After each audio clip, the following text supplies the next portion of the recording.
Broadcasting live from the Business RadioX studios in Atlanta, Georgia, it's time for High Velocity Radio. Lee Cantor here, another episode of High Velocity Radio, and this is going to be a good one.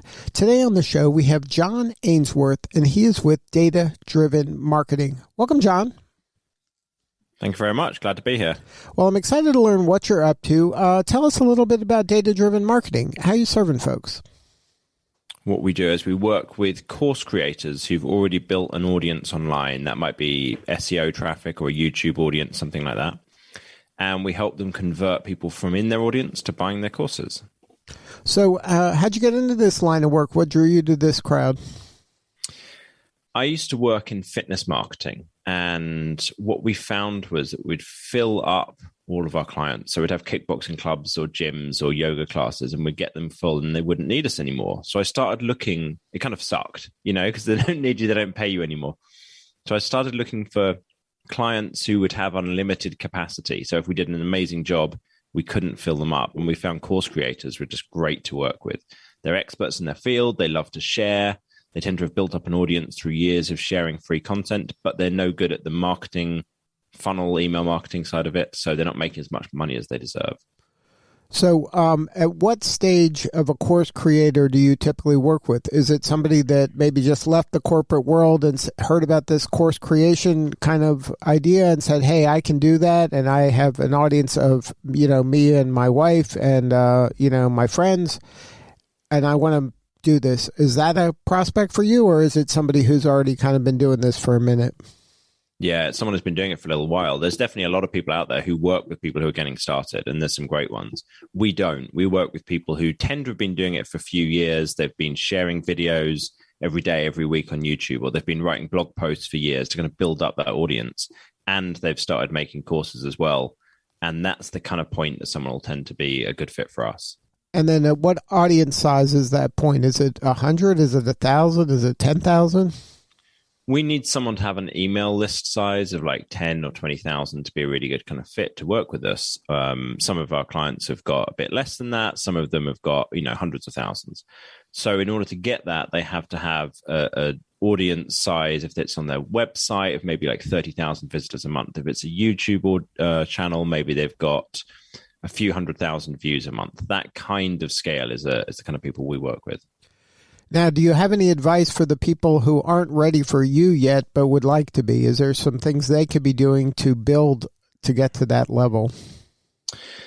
I am not an expert in building an audience, but I do know that it's a lot of work, a long kind of hard process. One of the things I do know about it that's a really big deal is choose really carefully what medium you're going to use. Do you like being seen? Do you like being on camera, in which case YouTube could be fantastic? Or do you hate it, in which case definitely don't do that, and maybe you should be better off with a podcast? Or maybe you love to write, or you really like that process of hiring writers, in which case blogging could be great. So, if you want to get into SEO side of things and build up an authority site, then go to Authority Hacker. They've got a great course about it. So there's different places to kind of start based on, what style is going to fit for you. Now, early in your career, you mentioned you were able to fill up fitness centers. Did they already have an audience that you were able to just maximize, or were you creating this, filling them up from scratch? Yeah, there we were filling it up from scratch. So they already had great classes, but they didn't have any kind of an audience really. So there what we do is Facebook ads.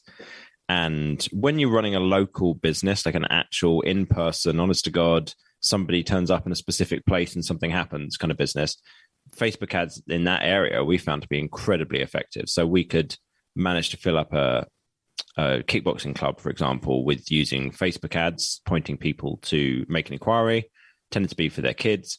After they made an inquiry, it was somebody would text them, and it tended to be in the evening because that was the time when the mums were around to look at what time their kids could do.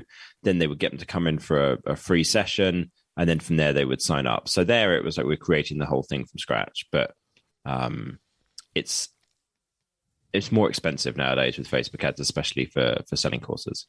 And a lot of these courses aren't looking for a hyper-local solution. They're looking for a kind of worldwide solution. Absolutely, 100%, yeah. So then the strategies have to obviously be different. Yeah, Yeah, all the principles in marketing always stay the same, but the actual strategies, the tactics, the details of it vary enormously depending on when it is. 10 years ago, it was different to what it's like now. And if you're doing it for courses, it's completely different to if you're doing it for an in-person business. All of those things vary enormously. So now when this established course creator is out there right now, and then maybe, like you said, they're great at creating courses and they have really compelling information that more and more people should be paying attention to, what's the pain they're having? Do they even know they're having a pain? If things seem to be progressing, or is this one of those situations where they could be doing better if they knew some things and they don't have to settle for maybe the slow kind of growth that they're experiencing? Yeah, exactly. So a lot of these people, they don't realize that this work around funnels and email marketing is the thing that they could be doing that would make this enormous difference. What they do realize is they're not making as much money as they feel like they should be doing. They feel like something's not quite right. They tend to have heard of this funnel idea, and they know that email marketing is a thing that you probably should do, but they don't really get how it would work. So what we're tending to do with these people is show them this is the potential of what you could have. And it's not generally something in our market that people are searching for. We're kind of having to explain to them, this is the possibility. This is where you could get to. So that the first must-have in these situations are you have to have an email list with whether you're kind of wringing out as much juice from it as possible. You have to have it, and you're feeling that they're kind of underutilizing it.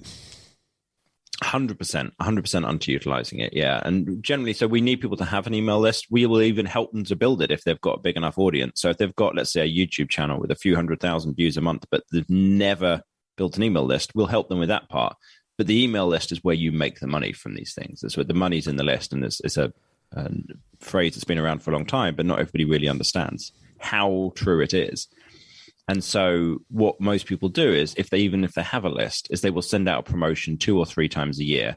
And when they do, they have a big spike in sales. But they worry that if they do that too often, then they're going to have their email subscribers unsubscribe, be annoyed, and not want to hear from them again. And so the trick is, how do you make great email promotions that you can send out that people love to receive, that contain useful content, that are fabulous, are helpful, people like getting them, and make sales at the same time? And if you can do that, then you can send out these promotions much more often, and you can make a lot more money from your business. So you help them kind of create that kind of content, or you teach them how they do it themselves? Yeah, we do both. So we work on we have a group coaching program where it's like a done with you service where we will teach people how to do it, and then they have a go at it. They do their best shot. We review it. We give them feedback, help them to improve. And then we also have a service where, for bigger businesses, generally people who are at like $1 million a year or something, where we will actually do the whole service for them. We'll write the emails, we'll write the sales pages, we'll, set up the automation, all of those kinds of things on their behalf. And what's your kind of personal best success story in terms of they were at X and then we got involved and they were at X plus? So a couple that come to mind, we had somebody recently who was making a few thousand a month from her course sales, but she already had a big audience and had a big email list, but wasn't using it. And we got her up to an average of about $60,000 a month within, I guess, 4 months, something along those kind of lines. And we've had somebody else who was doing maybe 20,000 a month, and we got them up to 170,000. So the increases are quite fun. It's quite a dramatic increase from what people are at before.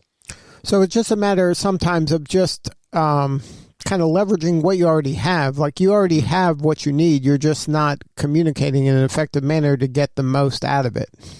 Yeah, if you've already spent years building an audience, you've built trust with them, you've made great courses, but you're just not doing this fundamental bit in the middle of getting the people from your audience into your email list, getting the email list to buy, offering them other things that they might want to buy as well, then you're leaving most of the money on the table. So those people, and there's lots of them out there, have already done a vast amount of the work, but they aren't making the most of it.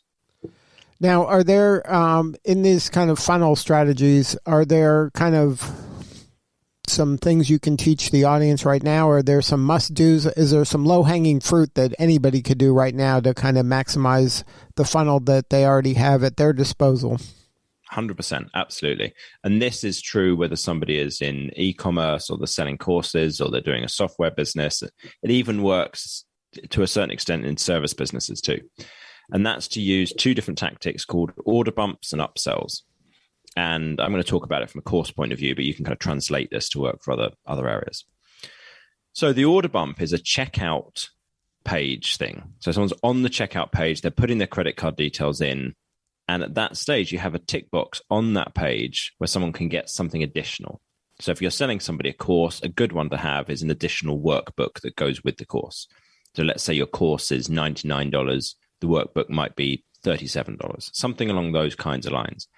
And about 30 to 60% of people will buy the order bump if you do it right, which adds about another 10 to 20% revenue to that sale. And you can do this across all of your different products.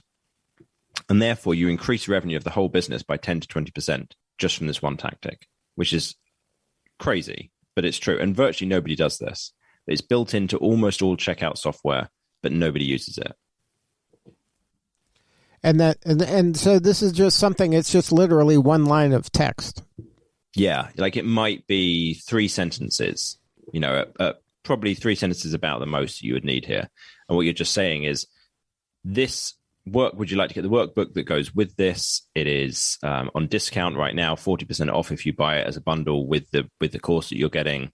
Only time you can buy it at this price. Like it's that's not exact copy, but like that's the kind of thing that you would be saying. Something along those kind of lines, you're going to add another 10%, 20% to your revenue. And it could be something that's already part of your course right now that you're just throwing in for free, that you just charge for it. Yeah, absolutely. As long as it's not something that's integral to getting the result, but something that maybe makes it quicker or easier or is a nice accompaniment, you could take it out as being a bonus and add it in as an order bump, and that will tend to work really well. Yeah. Now, you mentioned upsells. How does that differ? So upsells is the same basic concept, but it's done in a different way. And it's important to understand which one is which so that when you're setting it up, you know what you're doing. The order bump is on the checkout page. The upsell is on the confirmation page. So somebody has already put their credit card details in. They've clicked submit. Maybe they got the order bump. Maybe they didn't.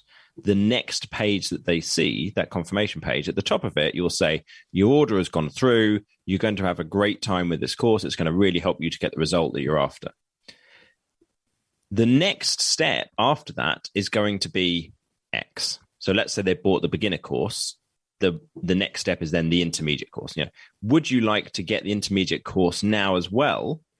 And then that is going to be a discount of 40% off right now. And it's the only time you'll see this offer. And about another 10 or 20% of people will then buy that additional course if you have a really good sales page and you've set the right offer up and all of those kind of details.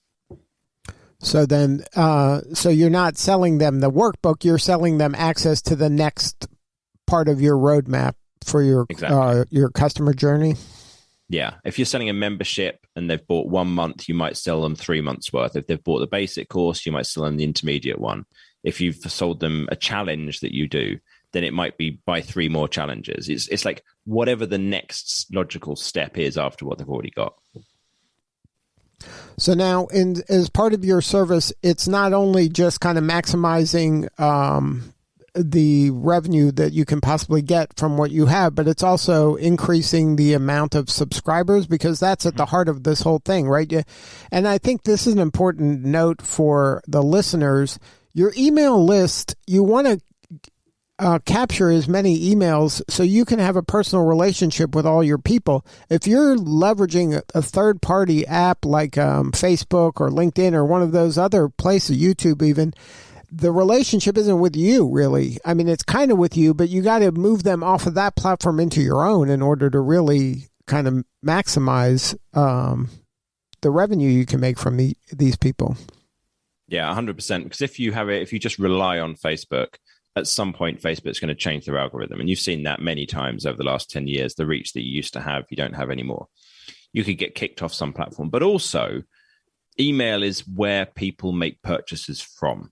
They tend not to buy from somewhere on social.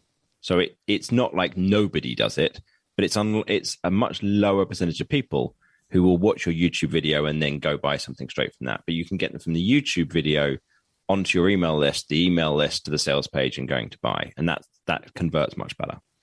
Now, we know that these third parties change the rules when it suits them. Mm-hmm. Do you have any data for the listener that doesn't really understand this? Like if I'm on Facebook and it says I have 10,000 or 1,000 friends or followers or whatever it is, in actuality, when I post something, 1,000 people don't see it. Do you know like what % would see anything I'm doing on that platform or LinkedIn or any of the other platforms? Yeah, I mean, on Facebook, it reduced and reduced and reduced, and it's an enormous thing. I think it went down from like 60% of people who were following you would see it if they were on at the right time, down to like 2 to 5%. I don't know if those are the exact numbers, but it's something in that kind of ballpark. It really is very small. And that's the same for pretty much all of them, LinkedIn, all those. Like you could think that you're like, oh, I have all these followers and friends or fans or whatever. But in actuality, only a minuscule amount is seeing anything you're doing unless you pay that platform to get in front of more of your own people. Yeah, 100%. What they do to begin with is they make it work really, really well to get everybody on there and build the platform and grow the platform and make everybody want to use it. And then after a while, they're like, right, now we need to start making money from it.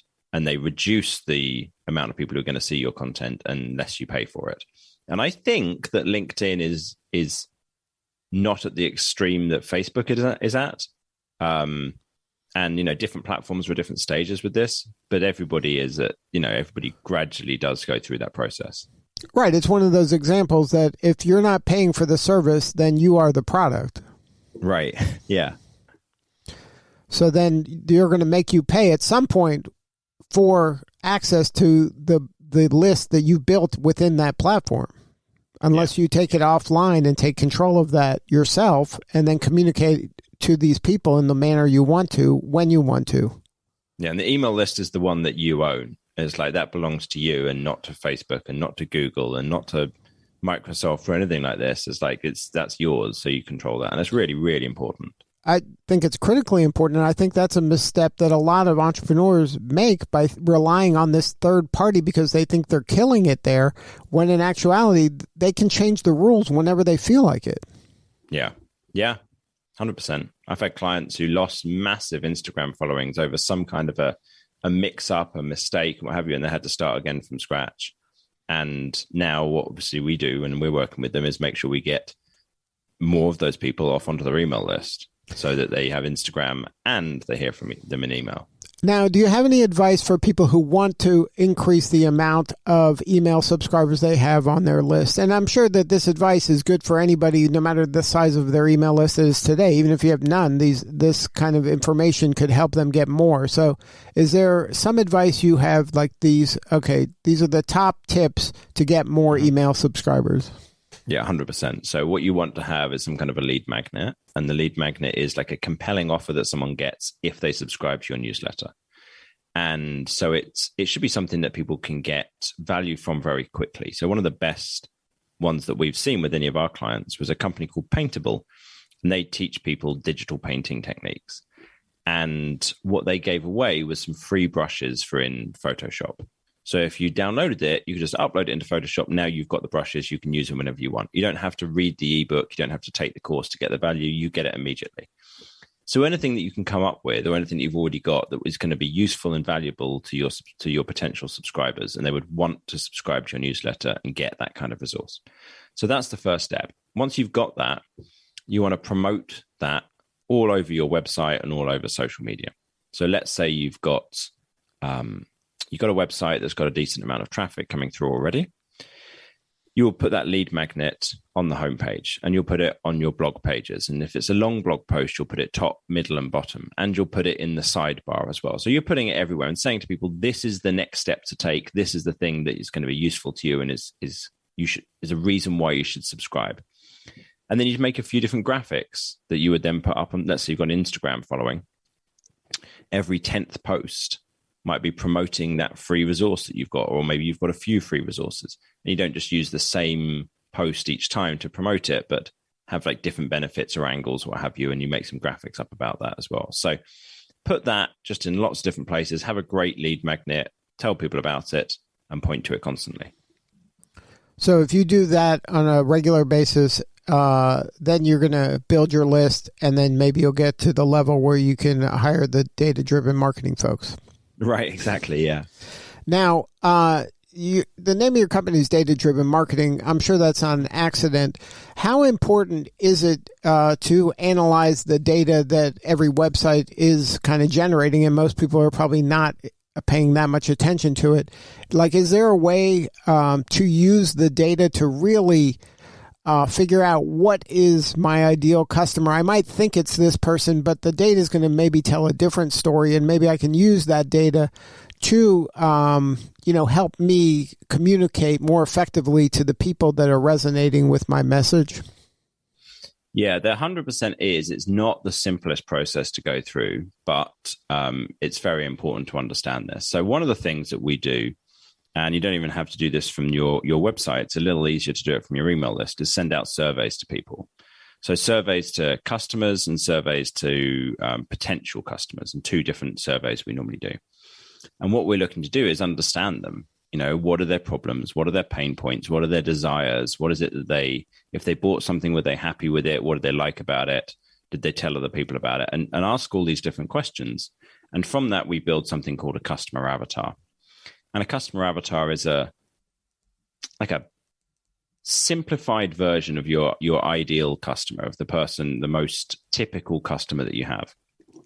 And it's a summary of all of those different answers you have. You're not trying to encapsulate every answer from every survey into the customer avatar. You're trying to just create a version that allows you to think of this as a person. And then when you're writing your emails, or you're creating your courses, or you're doing any marketing work in future, you can imagine you're talking to that one person. It's much easier to imagine talking to one person than your whole audience. But if you've done the customer avatar well, then by talking to that one person, it will appeal to the whole audience. Now, do you have an example of maybe the biggest kind of aha moment one of your clients had? Like, maybe they thought, oh, our audience is this type of person. And then you do these kind of surveys and they're like, well, yeah, that there are a little of those, but there's a lot more of these over here. I generally haven't seen that. It's much more nuanced with the kind of way that this has tended to work. What we'll do in there is we'll find out that the pain point that they might understand who their audience is, but the pain point that they solve isn't the one that they thought it was. What happens for a lot of people who are running businesses is they're so close to the thing that they're doing that they understand it so well that they think other people do as well. And really, other people aren't trying to solve problem X. They're trying to solve a deeper, more fundamental problem. So, for example, someone's learning languages. The whole point for them is not getting better at the language. It's, let's say, being comfortable in a work environment when they have to travel, or it's being able to talk to the in-laws, or it's not feeling ashamed when they go to the supermarket and actually knowing the right words to say and fitting in. And that's then the thing that actually matters to the prospect, the reason they actually buy. And once you understand that, then you can talk to that kind of pain point. You can discuss that. You can show how what you do is going to solve it, reassure the customer that you understand the situation they're in and that you're going to solve that problem for them. It tends to be that kind of level of stuff that people are learning. Now, I bet you got a lot of that insight when you were working with fitness centers, because people don't necessarily join a fitness center for the obvious reason. There are a lot more nuance to that experience. Yeah, 100%. So when we were working with trying to fill up those kickboxing classes, for example, what we're looking at is it's the mums who are actually doing the marketing to. It's not the kids who are going. Now, what is it that the mum wants out of it? Why does the mum want the kid to go? Well, is it because they want the kid to stay fit? Is it want them to lose weight, be more confident? Is it they want to get them out of their hair for a little while? Like, what's the thing that the parents are after in that situation? And then that's what you need to focus on. Is it that it's a safe environment, that it's going to be comfortable, And so learning all of those kinds of things allows you to actually have the right message and then get the right kind of results from people. And it's not it's not the obvious thing. A lot of times you have to go layers and layers deep, and you have to ask why a few more times to get to the heart of this. Yeah, 100%.